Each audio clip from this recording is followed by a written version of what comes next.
A very good morning to honorable judges, teachers, and for those who are watching over there. I'm Rafiz Abdullah, and I'm here to deliver a speech on how to stop it nowadays. Heat stroke.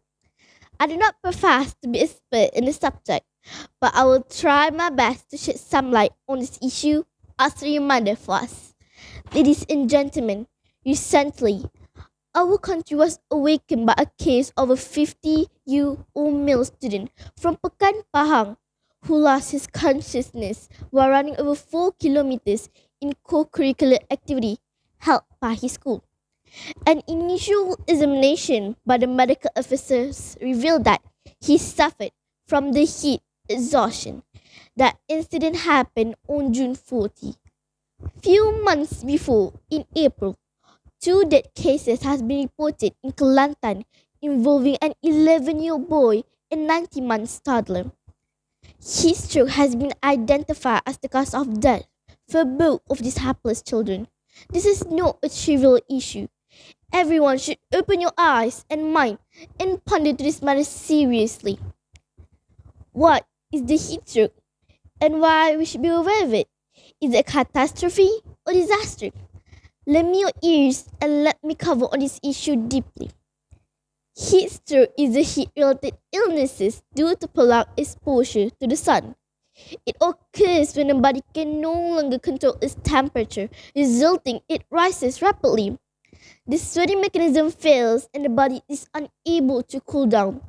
It should not be taken lightly as it could lead to serious complications like damage to the brain and other internal organs, and it could bring to the risk of death.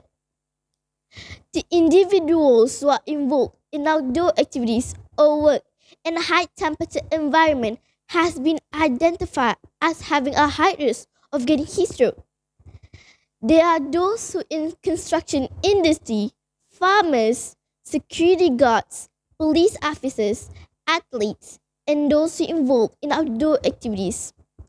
Aside from that, other groups that are susceptible of getting heat stroke are senior citizens, children, and those who have chronic illnesses. They should take extra precaution actions in order to protect themselves from this scary heat stroke. Ladies and gentlemen, we should be alert when someone is having the symptoms of getting heat stroke. The main sign is the body temperature rising quickly up to 40 degrees Celsius or more, heartbeat faster with shallow and rapid breathing. The body also feels hot and dry, no sweats, throbbing headache, feeling dizzy, and nausea. Then, it could lead to low blood pressure, loss of consciousness, fainting, or seizure. If this happens, please seek immediate medical assistance. But please, don't simply cross your leg while waiting for the emergency treatment. Try to cool the overheated person by getting to shade or indoors and remove all the excess clothing. Then try to cool the victim by whatever means. Put them in a shower, spread the water all over the body. Give some drinks and put some ice pack or wet towel on the head, neck, armpit, and groin. This may help to lower down the temperature before it will be taken over by the medical experts. Last but not least, heat stroke is predictable and preventable.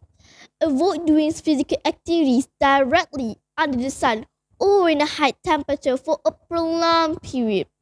We are also advised not to do activities when we are exhausted, hungry, or extremely thirsty. Keep well hydrated by taking 3 to 4 liters of water daily. Always wear loose and light clothing with a proper protection from the heat by wearing a hat or umbrella. Remember not to leave anyone in your vehicle parked under the direct sun, and make sure there are adequate ventilation while at home or indoor premises.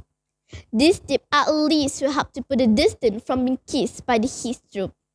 It's good to always bear in mind, prevention is better than cure. In a nutshell, please take care of ourselves and our loved ones because we don't know when this heat wave phenomenon is going to be over. As long as we alert to the symptoms and do the preventive actions, we will stay safe. Thank you for lending me your ears.